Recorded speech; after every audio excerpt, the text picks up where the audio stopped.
Hello friends, and this is Deepak Singh, and on behalf of AQ Bias, we will be discussing the topic of FAO, that is Food and Agriculture Organization. It is a United Nations specialized agency. So we have covered various agencies of United Nations like General Assembly, Secretary General, who heads the UN Secretariat, as well as ECOSOC. So now we will discuss this specialized agency by the name of FAO. And why are we discussing it? Actually, there are two reasons for discussing this. The immediate reason is that the 42nd session of the FAO conference was recently held, which was addressed by the Indian Union Minister of Agriculture, Narendra Singh Tomar. So he addressed it.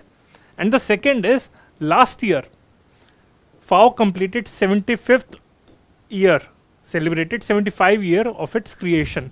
So that it was celebrated in October, I think October 2020. So FAO को 75 years हो गए, so that is a big thing.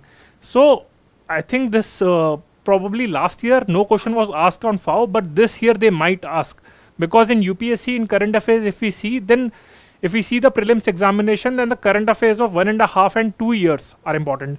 So अगर उन्होंने पिछले साल नहीं पूछा तो इस साल पूछ सकते हैं. So this will be very much relevant for you. So I'll be covering the topic of FAO in very much detail. As we discussed that FAO is a specialized agency. Food and Agriculture Organization is a specialized agency of the United Nations.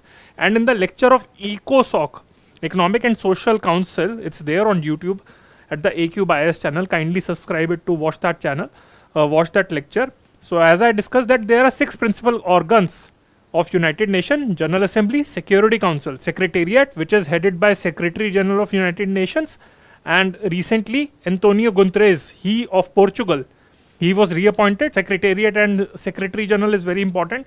Then ECOSOC, India इसका recently भी member बना था. Trusteeship Council and ICJ, International Court of Justice. So जो specialized agencies हैं, they report to Economic and Social Council. So this can also be asked in prelims whether they report to General Assembly or ECOSOC. So FAO is a specialized agency of the United Nations, and again, as the name said, that it coordinates all the international efforts for ensuring proper nutrition, removing hunger, and it also has a mandate to go for zero hunger by the year of 2030. Again, friends, I just want to remind you that a lecture on sustainable development goal was also covered by me, in which I covered the Sustainable Development Goal India Index, which was recently released by Niti Aayog. Secondly, I covered then the Sustainable Development Goals, and I also covered the comparison of SDGs with MDGs, that what is the difference between the two. So that is also there on YouTube at the AQ Bias channel. You can search Deepak Singh and you will get it. Okay, so I would recommend you to go through that lecture also. So उसके अंदर SDGs में हमने पढ़ा था that now the target, unlike MDGs, Millennium Development Goals, now the target is zero hunger and zero poverty. So these are the targets. So FAO is the lead agency to achieve that goal. Its Latin motto is Fiat Penis, that translates to let there be bread. So they can ask you, although there is a very slight chance of asking it, so but they can ask you that which agency has this motto. It was founded in 1945 and it completed 75 years on 16th October 2020. So that's why it is very, very important, I would say. And it is headquartered in Rome, that is in Italy. It is composed of 197 member states. It is governed by a biennial conference which represents member from each country, and the European Union, which elects a 49 member executive council. So biennial यानी कि once in 2 years. ये आपका biennial हो गया. But अगर by annual होता है, by annual means 2 times in a year. यहां पे कंफ्यूज मत हो जाना, दैट इज बाय एनुअल. अगर साल में कोई चीज 2 बार होती है, that is biennial. Okay, so that happens like once in 2 years. अब हम फाओ के कुछ इनिशिएटिव्स देख लेते हैं, what all initiatives and it's relationship with India. तो उसको हम एक एक करके देख लेते हैं. First is world food summit. So these are convened by FAO. They can ask you who convenes the World Food Summit. So these are convened by FAO. The first food summit, World Food Summit, was held in 1974 in Rome, the headquarters of FAO, and the name was World Food Conference. Then in 1996, World Summit on Food Security, 2002, World Food Summit, and 2009, World Summit on Food Security. तो इसी नाम से world food summit हो सकता है या world summit on food security, world food conference. तो आज तक 4 बार हुई है, 1974 में, 1996 में, 2002 में एंड 2009 में. So as you can see there is no pattern. जब फाओ को लगता है इट्स इम्पोर्टेंस, जब लगता है कि कोई इमरजेंसी सिचुएशन है या फिर कुछ इंपॉर्टेंट है, देन फाओ कन्वेंस इट. तो world food summits are convened by FAO and till this date 4 have been convened, with the first being in 1974. So this topic we have covered, subtopic we have covered. Now there is a topic of FAO Food Price Index, or they can simply ask Food Price Index. They can ask you which agency launched it. So it is launched by FAO. So it is a measure of the monthly change in the international prices of a basket of food commodities.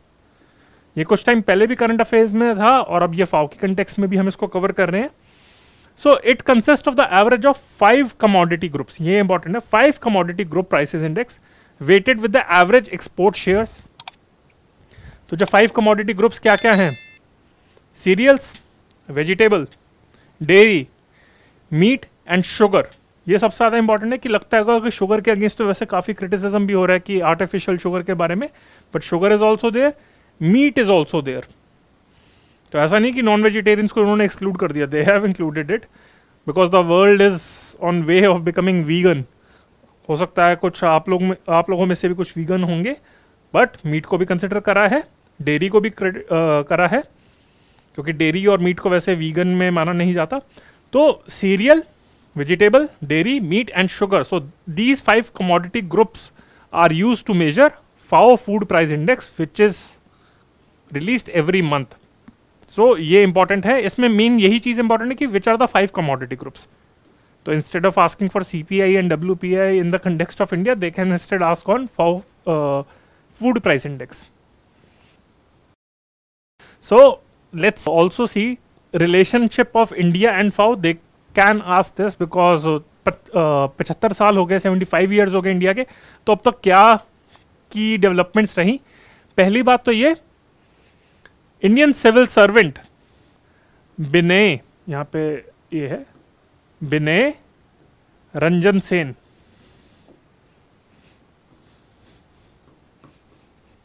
Vinay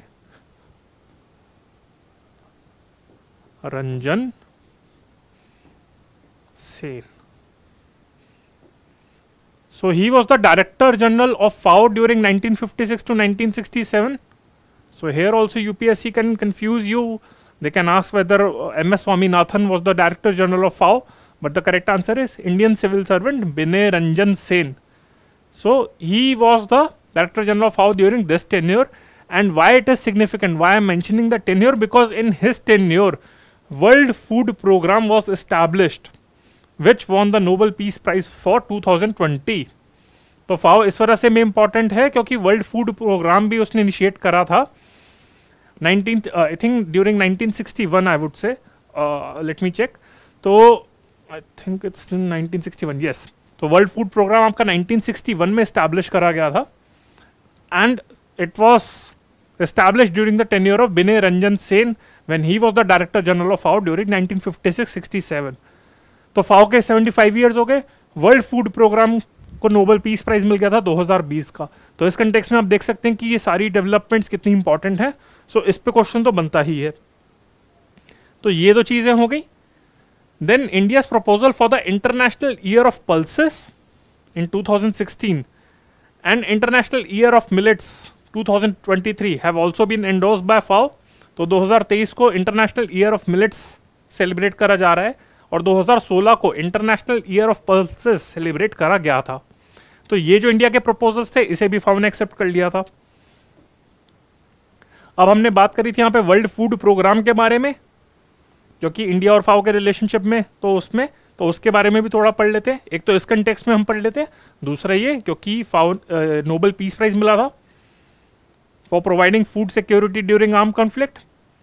It plays a key role for achieving Sustainable Development Goal 2 for zero hunger by 2030. ये मैंने आप लोगों से पहले I also share the trick of how to remember the sustainable development goals, 17 नंबर है, उनको याद करना बहुत मुश्किल होता है, बट मैंने बहुत सिंपल कैटेगराइजेशन से 5 कैटेगरीज में आपको समझाया था, तो वो आप लेक्चर प्लीज रेफर कर लीजिएगा। Sustainable development goal index of by India, तो उसमें कवर करा है। So world food programme is the food assistance branch of the United Nation. It is the world's largest humanitarian organization and the largest one focused on hunger and food security.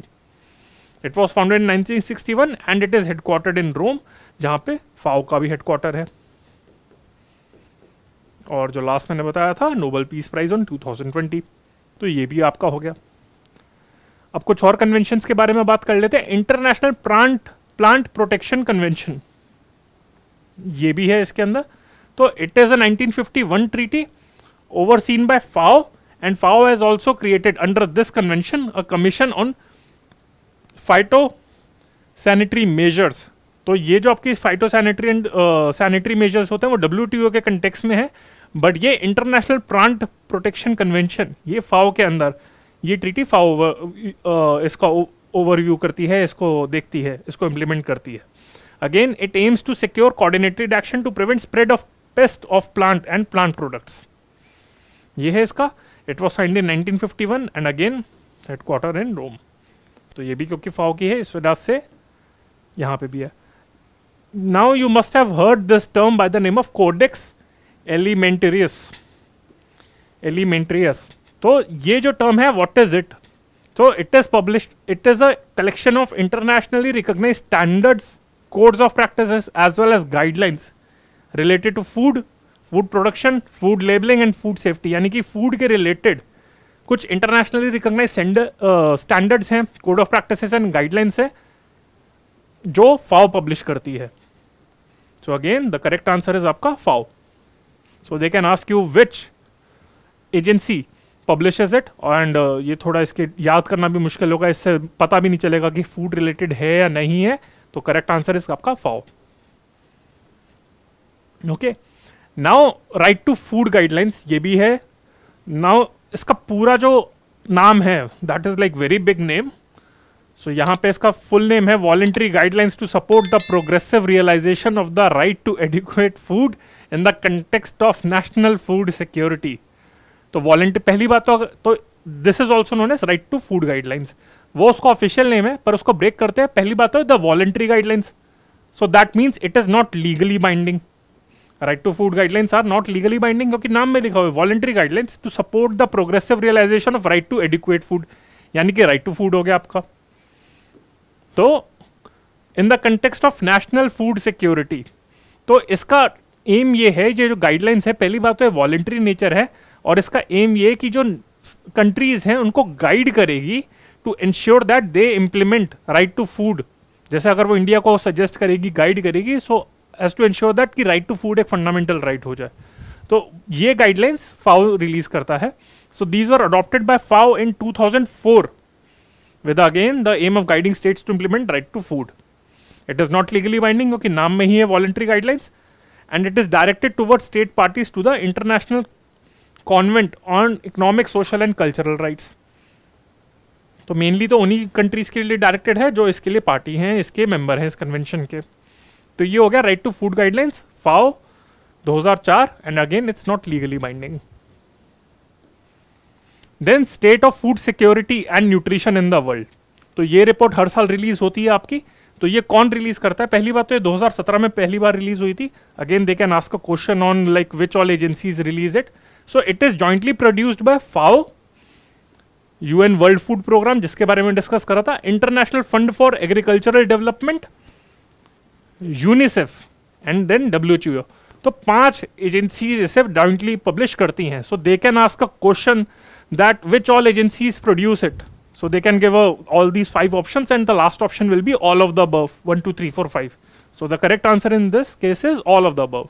They can ask ना, हर साल एक question तो आते हैं कि कौन सी report कौन सी agency release करती है, वर्ल्ड इकोनॉमिक फोरम क्या रिलीज करती है, WTO क्या करती है।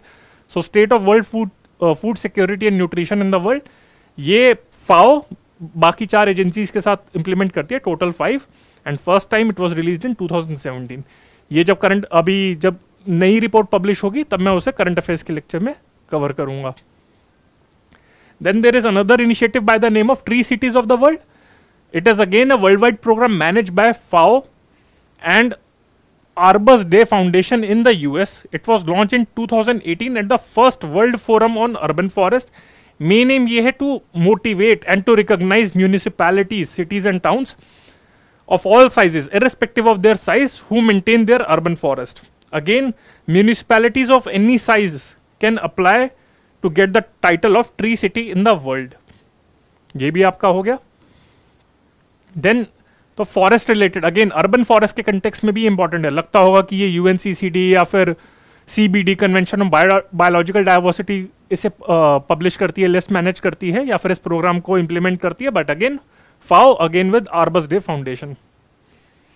And last topic of the day is under FAO is Global Forest Resource Assessment. So it is a report which reports on the status of world forest resources. Again, so FAO forest के deal context में भी deal करती है, and it is led by the Forestry Department of FAO. The first report was published in 1948, and now every 5 years the report is published. Again, जो world के जो forest resources हैं, जो related aspect हो गए, sustainable management उसकी होगी, तो वो FAO पब्लिश करती है. फर्स्ट टाइम 1948 में पब्लिश हुई थी, and again the report is published every 5 years. Okay friends, so with this we have discussed like various dimensions of FAO, and before ending the lecture I just want to make few announcements that we are launching at AQBIS. We are launching foundation batch on 7th of July 2021. And apart from that, we are also launching optional courses on these subjects, and we are also conducting an AIIT, which is a scholarship test, and the next test is being conducting on 27th of June. So kindly enroll into this, and depending on your score, you will get a scholarship for our foundation batches, and you can reach us anytime at these numbers, and this is our address. Okay friends, I hope you liked this lecture. If you liked it, then please press the like button, share it and subscribe it to your friends. Okay, and subscribe to our channel and share this lecture with your friends. This is Deepak Singh on behalf of AQBIS. Bye.